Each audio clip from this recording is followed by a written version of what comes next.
I'm 37 weeks into my second self-directed pregnancy, and here's how things have been going so far. For reference, self-directed pregnancy is like wild pregnancy in that you don't have a dedicated care provider like an OBGYN or a midwife, but unlike wild pregnancy, having a self-directed pregnancy allows you to choose what degree you want to interact with the medical system.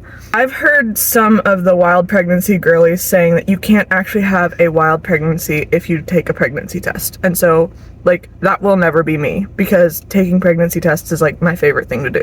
Also, I'm not opposed to getting an ultrasound when there's an indication that it could be helpful. For example, in my first pregnancy, I got an early ultrasound in order to make sure that there was actually a baby there because I had a subchorionic hemorrhage and I thought that I may have actually miscarried, and it turns out I didn't. And in this pregnancy, I got a third trimester ultrasound at 28 weeks because I was measuring really far ahead and I just wanted to rule out there being twins in there because unlike some people, I do not want to have a surprise twin pregnancy. I would want to know what type of twins there are to determine how I would want to go forward with the pregnancy. And also, like, I would not be able to fit 2 more babies in this car. There's just like a lot of logistical and lifestyle changes that would come with that. I'm not interested. Last month, I ended up going to the ER to rule out preterm labor or a kidney infection because I was having some really weird mid-back pain that I thought could be kidney infection-esque, except I didn't have any other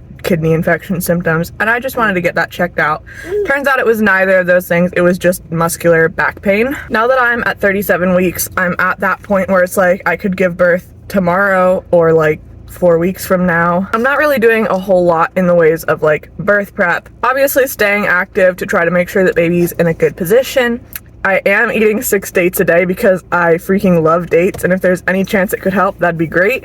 I'm not really drinking red raspberry leaf tea because I don't like it. It's not really good. I'm filming this in the car because it's the only way I can film one of these without my toddler like knocking down my tripod, so I can't really do like a regular bump date, but I'll try to put a picture here so you can see how big I'm getting. I feel massive and I'm already measuring 40 weeks, which is crazy. I'm also 10 pounds heavier at 37 weeks with this pregnancy than I was when I gave birth to my daughter, which makes me just a little bit nervous to see how big of a baby I'm gonna end up having.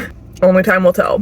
If you have any questions, leave them in the comments below. And if this is interesting to you, follow along to see more updates.